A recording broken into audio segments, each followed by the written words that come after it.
ആലിംഗന പുഷ്പാഞ്ജലി നമുക്കറിയാം. കൊട്ടിയൂരുമായി ബന്ധപ്പെട്ട് നമ്മൾ ആചാരങ്ങളെ നോക്കുമ്പോൾ ഏറ്റവും കൂടുതൽ ശ്രദ്ധയോടെ നമ്മൾ നോക്കിക്കാണുന്ന അല്ലെങ്കിൽ നമ്മൾ കാത്തിരിക്കുന്ന ഒരു ആചാരമാണ് ഈ ആലിംഗന പുഷ്പാഞ്ജലി. ഒരു വലിയ സൗഹൃദത്തിന്റെ സന്ദേശമാണ് ആലിംഗന പുഷ്പാഞ്ജലി നൽകുന്നത്. അതിനെ കുറിച്ചും കൂടി ഒന്ന്. ആലിംഗന പുഷ്പാഞ്ജലി നിർവഹിക്കുന്നതിന് അധികാരപ്പെട്ട ഒരു സ്ഥാനികനുണ്ട്. കുറുമാത്തൂർ തളിപ്പറമ്പിനടുത്താണ്. നായിക്കൻ സ്ഥാനികൻ എന്നാണ് അദ്ദേഹത്തിന് സ്ഥാനപ്പേര് പറയുക. അദ്ദേഹം ആ ഒരു ദിവസം ആ ചടങ്ങ് നിർവഹിക്കാൻ വേണ്ടി മാത്രമാണ് വരിക. അദ്ദേഹം വന്നാൽ നേരത്തെ നമ്മൾ പറഞ്ഞ ആക്കൽ കയ്യാലയിലാണ് അദ്ദേഹത്തിന് ആതിഥ്യം നൽകുക.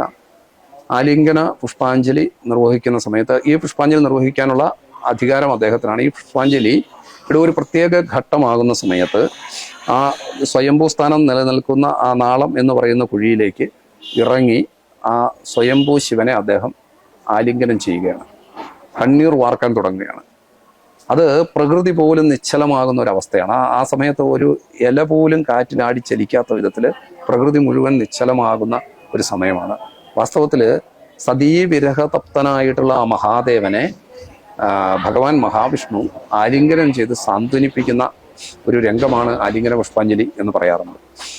ആ ആലിംഗന പുഷ്പാഞ്ജലിയുടെ ആ ഒരു വൈശിഷ്ട്യം, ആ വിഷ്ണു സാന്നിധ്യം ഇവിടെ വളരെ വിശേഷമാണ്. ശിവക്ഷേത്രമായ അക്കരെ കൊട്ടിയൂരിലേക്ക് ആളുകൾ ഗോവിന്ദ ഹരിഗോവിന്ദ എന്ന നാമഘോഷണത്തോടു കൂടിയാണ് വരുന്നത്.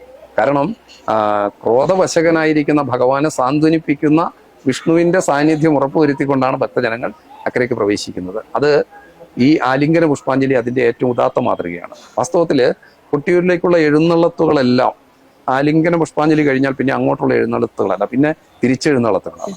അപ്പൊ ആലിംഗന പുഷ്പാഞ്ജലി അതിന്റെ ഒരു പ്രധാനപ്പെട്ട ഒരു ഘട്ടമാണ് എന്ന് കാണാം. രോഹിണി ആരാധന നാളിലാണ് ആലിംഗന പുഷ്പാഞ്ജലി നടക്കുക. ആലിംഗന പുഷ്പാഞ്ജലിക്ക് സമീപകാലത്ത് ദേശസൂചിക പദവി ലഭിച്ചിട്ടുണ്ട്. ലോകത്ത് മറ്റെവിടെയും ഇങ്ങനെയൊരു ചടങ്ങില്ലാത്തതുകൊണ്ട് കൊട്ടിയൂരുമായി ബന്ധപ്പെട്ട് ആലിംഗന പുഷ്പാഞ്ജലി, ഓടപ്പൂവ്, അപ്പട നിവേദ്യം, ഈ 3 സംഗതികൾ ദേശസൂചിക പദവി ലഭിച്ചു.